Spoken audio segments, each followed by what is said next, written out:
here we are, episode number 154 of the Cozy Corner of Cinema, being recorded on Thursday, March 13th, 2025 at 7:07 p.m.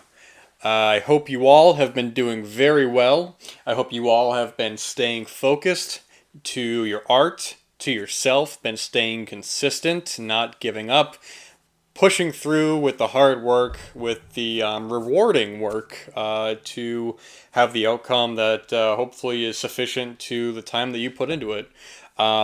Thank you all for listening yet again, or if this is your first time, thank you for listening. Thank you to everybody who listened to the newest episode of Peephole Pictures. I really appreciate that. To the people who have been commenting as well, thank you for taking the time to leave a comment. It's always fun to get comments to discuss topics of the episode or films, just general films or anything like that with people. So thank you to everybody, sincerely. It really does mean a lot to me. People putting their time, people using their time and giving the show a listen. It means a lot to me. So thank you again. The weather has been getting a little bit warmer. Pretty soon, before you know it, it's going to be springtime. Windows down. Everybody is going to be walking around with the t-shirts on. They're going to be, driving around with the windows down. And it's important for us to stay focused and to stay visual. To not kind of dilly-dally, to really kind of stay focused and true to ourselves on our work and anything that we need to get done. Just really kind of staying focused, man. Working on whatever it is you need to work on, your films, your books, your writings, or anything like that.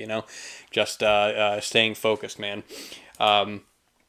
Yeah, man, it was interesting. I was reading an article the other day that I was curious about the release of Martin Scorsese's Killers of the Flower Moon a little while ago. I had imported a 4K from overseas. I'm trying to find it on my shelf right now. I'm looking at it. I'm going to go actually grab it off the shelf so I can give some context as to this release. Let me pull it right here.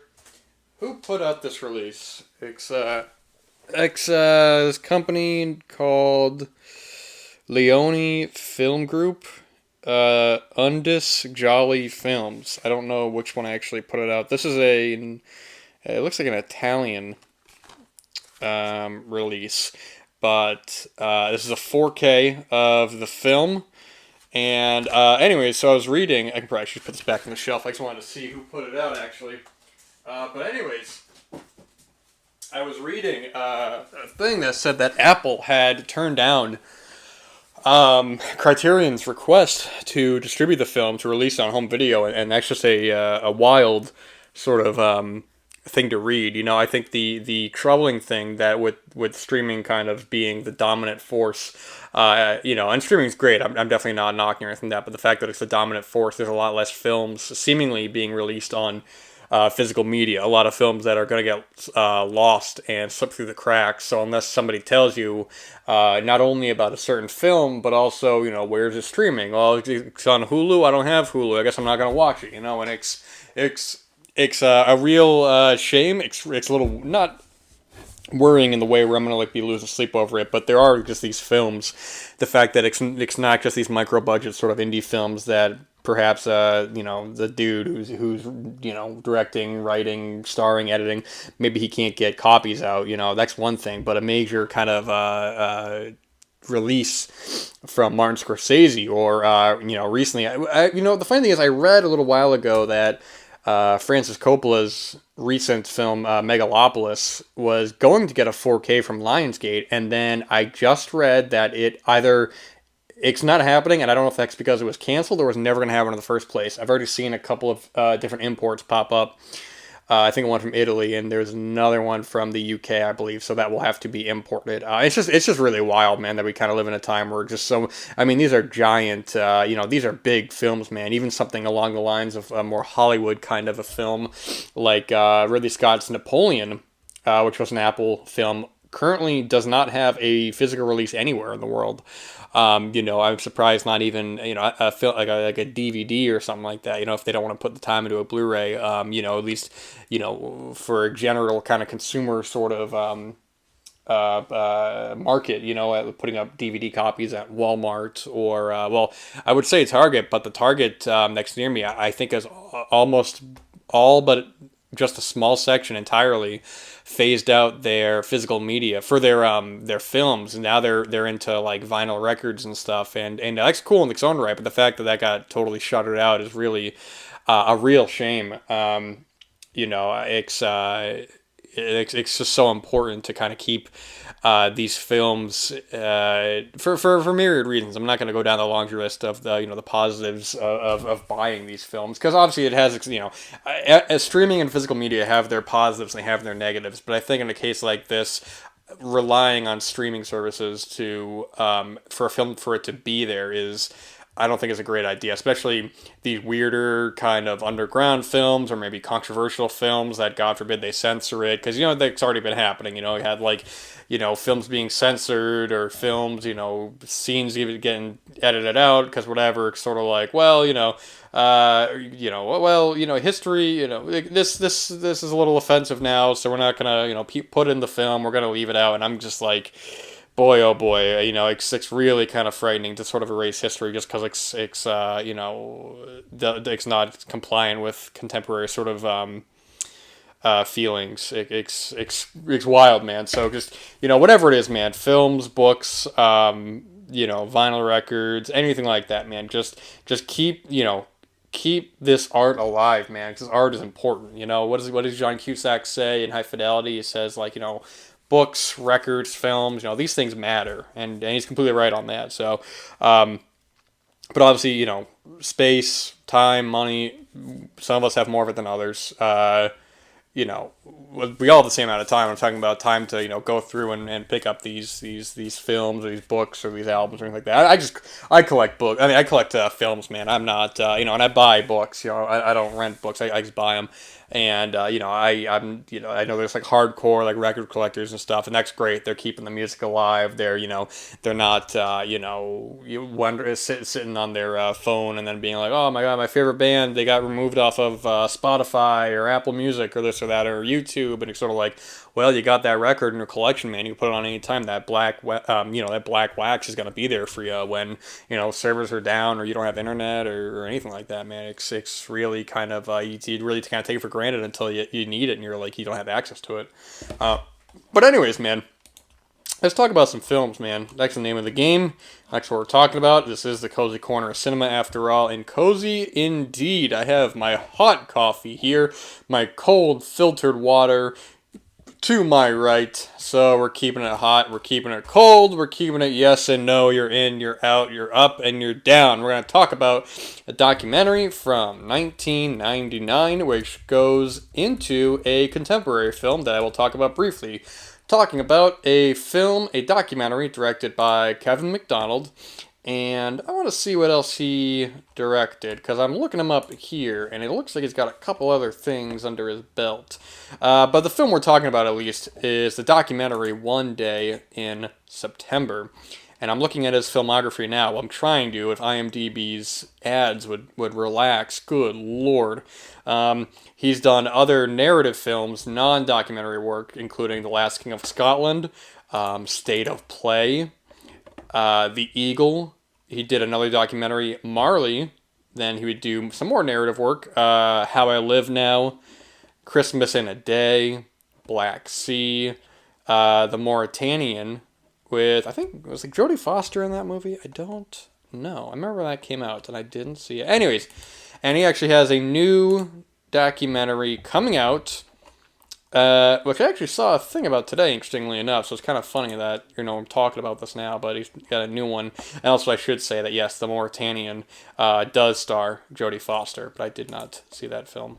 But yeah, he's got a new documentary coming out, 1 to 1, John and Yoko, set in 1972.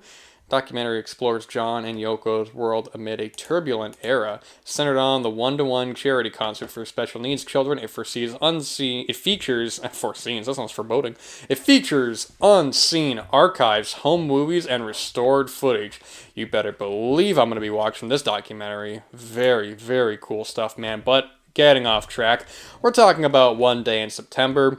Sony Pictures Classics were distributing some real cool documentaries around this time. I feel like the late '90s, a lot of like the Sundance kind of films, these documentaries that were getting more talk. That documentary was more kind of in the general sort of consensus that it seemed, in a way that now you don't really see documentaries too often being released widely. I don't even remember the last wide release one was. I mean, there was the Superman documentary. I say Super/Man about Christopher Reeves, which I don't think got a wide release, but I saw it at a major cinema. Because I see plenty of documentaries theatrically, but they are the ones that are not widely released. But it just seemed like these documentaries at the time were more kind of in the general sort of milieu, people sort of talking about these films, like like just really popular documentaries, The Thin Blue Line, the Paradise Lost films, where films that really got people talking, really kind of assessing the situations, really kind of, and I guess we have that now with like the Netflix sort of miniseries. People talk about the true crime stuff. People were talking about like Tiger King and the one about the Menendez brothers. I don't know what it's called, but people talk about it. But anyways, I'm going completely off topic here. One Day in September follows the 1972 Olympics, following a terrorist group known as Black September, who holds a group of Israeli athletes hostage, and we follow throughout the course of the events unfolding. And a story like this, it's better to not know anything in advance. I was already this is a famous story, something that happened, so I was already familiar with this in advance, but I think one of the things the documentary does so well, and I'm going to talk about the recent September 5th film, because I think that is worth mentioning as well.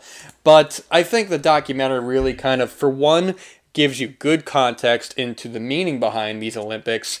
We have, it takes place in Munich, the Olympics this year. Tensions are already sort of high, as is Germany.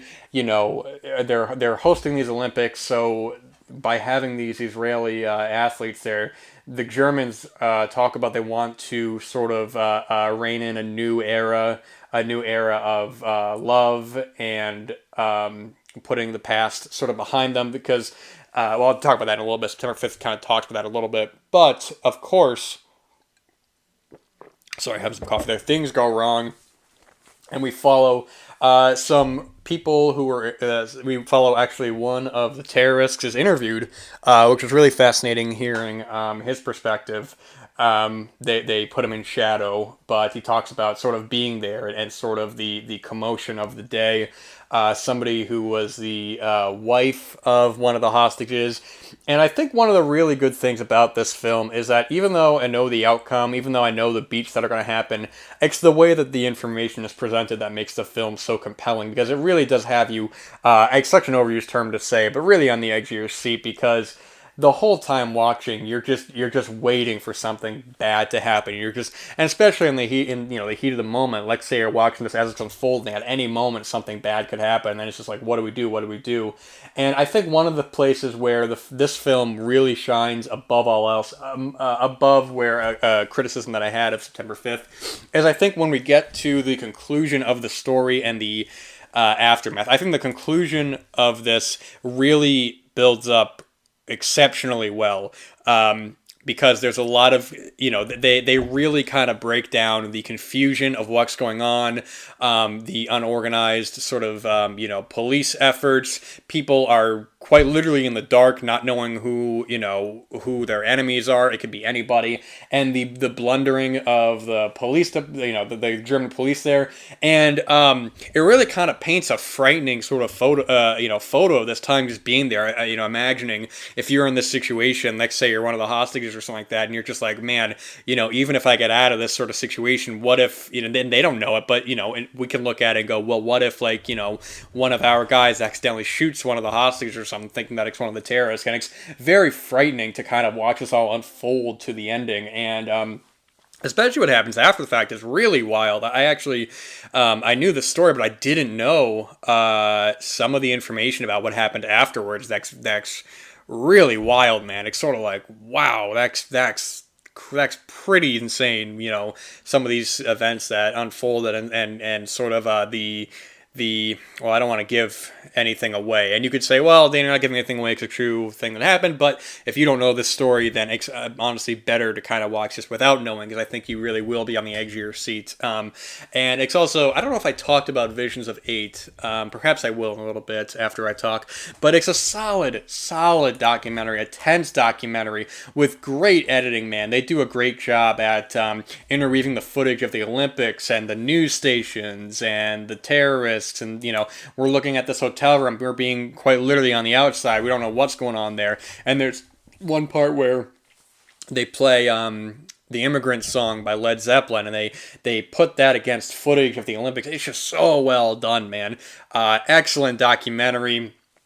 Excellently well made. Excellently well made. That's not a proper sentence. But let's talk about a contemporary film about the same event, because I guess in between you could talk about Munich, the Steven Spielberg film from 2005, which is a pretty good film. I watched that in context after September 5th, and I liked it well enough. It was a pretty good film. But September 5th, I thought, and it was interesting. This originally got a wide release, and then I saw that theaters were cutting it down, where it didn't go from a wide release anymore. And there were some theories as to why that was. I don't know if there ever was a true answer, but I was able to finally see it theatrically. And it's, is it a great film? No, I think it's a very good film, and to me, that's good. That's good enough. For one, it clocks in at 95 minutes. It gets in, it gets out. The story is told it moves along at a good pace. But I think some of the things that it brings up are things that are touched upon in the documentary that are touched upon lightly, but here I think are really enhanced. Sort of the moral qualm that some of these people have. I really saw a performance from John Magara. I apologize. He is the one who is really having some trouble, sort of. And if anybody is like, who is that guy? If you saw Past Lives, he was the main character. Well, one of the main characters in that. He was the husband. He was the husband that the main woman obviously married. But he is really questioning what to do. He's like, well, we don't, what if the terrorists start killing people on TV? Do we really want to show that on TV? Even if it gets us like numbers and boosts, like, do we really want this kind of blood on our hands? And sort of their tactics of just, wait, we're all on the outside. Who are these people? Who are these terrorists? Who are these athletes? And them running around. Good cast as well. Peter Sarsgaard's always good. Leonie Benesch, I believe is how you say her name. She was in a recent film, The Teacher's Lounge, which was I thought it was a French film, but I guess it must be a German film. I honestly don't remember. I haven't seen it. I saw it when it came out last year. And she was also in the Michael Haneke film, The White Ribbon. She's a solid actress, man. She's very good. And she's very good in the film as well. It's a good film. I think what holds it back from being great is something that somebody else pointed out that I thought was actually an interesting point, is it's definitely the reveal of information. Because one of the things that One Day in September has, that I mentioned over this, is that unrolling of just, wait, what is going on here? Wait a minute, where are we? And then when you finally realize what's happening, you're like, wow, that's a really powerful story. Here they do that a little bit, but I think the problem is that even separating myself, knowing what happens in the story, I felt myself. It's kind of hard to explain. Let me get a sip of this coffee. I'm going to try to explain it to you guys. In the documentary, they create a good sense of confusion and a good sense of nobody quite really knowing what's going on and wanting to jump to a conclusion. And it's done very well. Here, it does that a little bit, and I don't want to give specifics because I don't want to just talk about the whole real story. If you're not familiar with that, look it up, watch the films yourself. But they do that, and then the movie, when it goes into the final act of the end of the story, I don't even want to say anticlimactic, but I think the way that it's presented, it's almost like, well, no, actually, this is what it is, and here we go. Now it's the end of the movie, and it was kind of like, what? Like, I almost kind of, for a bunch of films now being very being longer and longer. This was one that I actually was like, man, I actually kind of wanted another like 20 minutes or so, maybe half hour, just really kind of getting to more of like, like, wait, what's going on here? Where are they? But it's a solid film, man. It's a solid, good, tense thriller. It was nominated for, I think, Best Adapted Screenplay. I'm sorry, Best Original Screenplay. I thought it would have been adapted because it's a true story, but I guess, I don't know if they're taking liberties or they are, I don't know. But either way, solid film right here. It's a good film. I think it's one that, it's on Paramount Plus now, so it's readily available. Worth watching. If you're like, do I want to watch, what do I watch? One or the other. I think you wouldn't go wrong with either. I think One Day of September is a better look at the story, and I think it's more compelling. But September 5th is a solid, just good thriller film, crime film, really. Good stuff, man. Good stuff. I really do like it. Who directed September 5th? I want to take a look at this while I get a cup of this coffee right here. Tim Fellbaum. What else did he direct? The Colony. Did I see that? I gotta look at this here, man. No, I got it mixed up with something else. I don't know this film. Interesting. Okay. Anyways, yeah, there you go. September 5th and One Day in September. Both good. Both worth your time. I should also say Michael Douglas is also a narrator in One Day in September. So I don't know. Just keep that in mind. A great poster too. That's just something. You don't really think about too much. I'm like, damn, that's a good poster. That's just a simple, good poster, man. I like that a lot. Anyways, man, speaking of historical sort of films, I recently revisited one of the great films of the 90s, talking about JFK, directed by Oliver Stone, based on two books that I don't remember the names of, but I'm going to get you names right here, so hold on to your seats. And those books are On the Trail of the Assassins by Jim Garrison, and Crossfire, The Plot That Killed Kennedy by Jim Mars. The film was written by Oliver Stone and Zachary Sklar, and boy, oh boy, what a excellent film. I'd seen the film previously, but, it's just watching this film really reminded me how much of a strong filmmaker Oliver Stone is. But boy, the one thing I gotta point out, as solid as the direction is, you gotta point out one of the if any of you listening want to be an editor, JFK must be in your book of films to watch. This is some of the best editing I've ever seen in a film. The way and I'm going to name the editors right now. We got Joe Hutching and Pietro Scalia.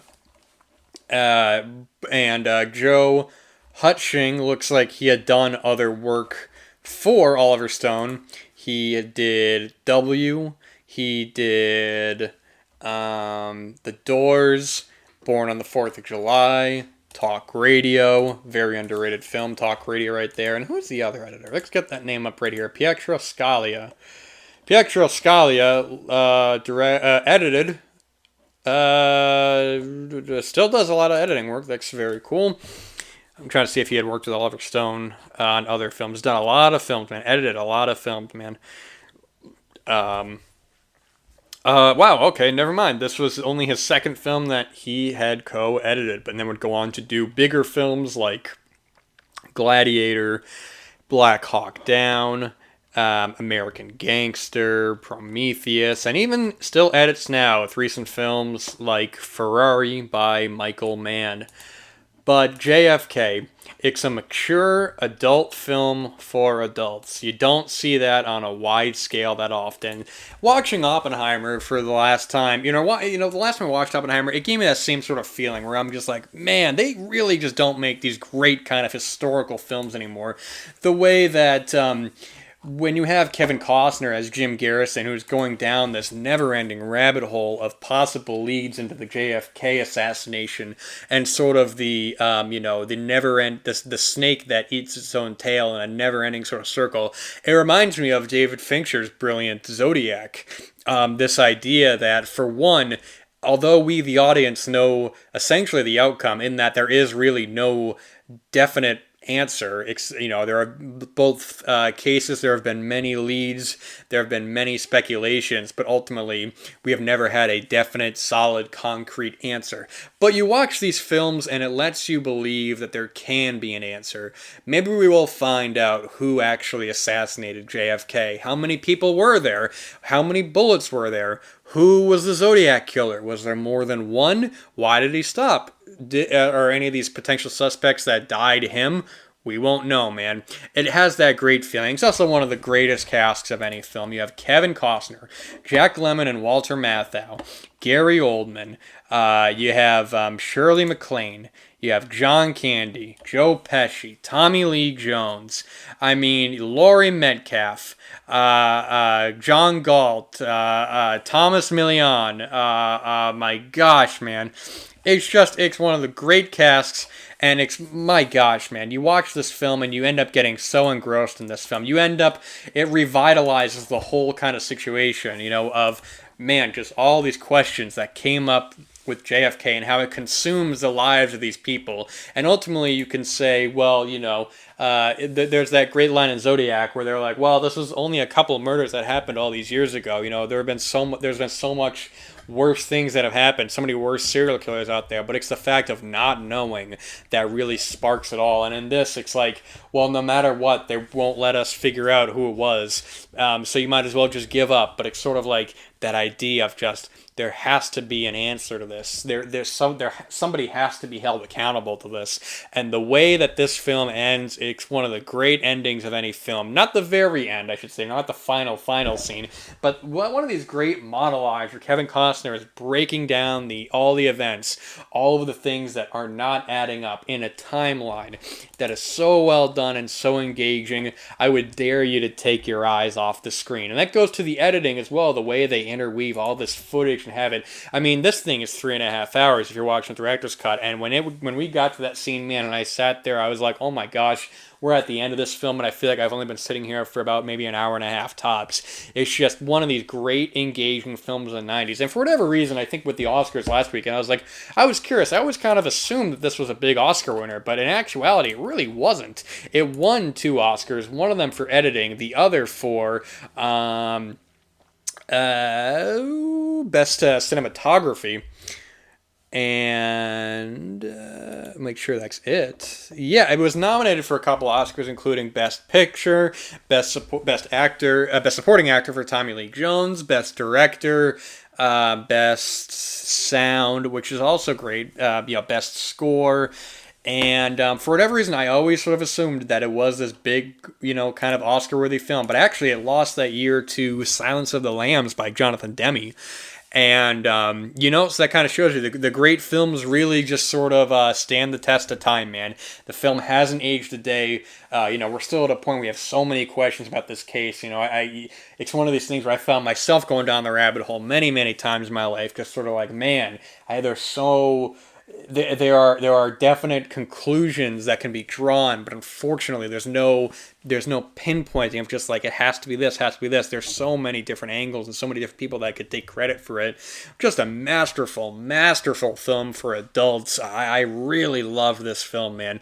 Perhaps my favorite Oliver Stone film, and I think I've seen a decent amount of his films. Let's go through them quickly before we wrap up. We're going to talk about his feature films. He directed Seizure, which I haven't seen, The Hand, which I haven't seen, Salvador, which I haven't seen. We're not off to a great start. I've seen Platoon.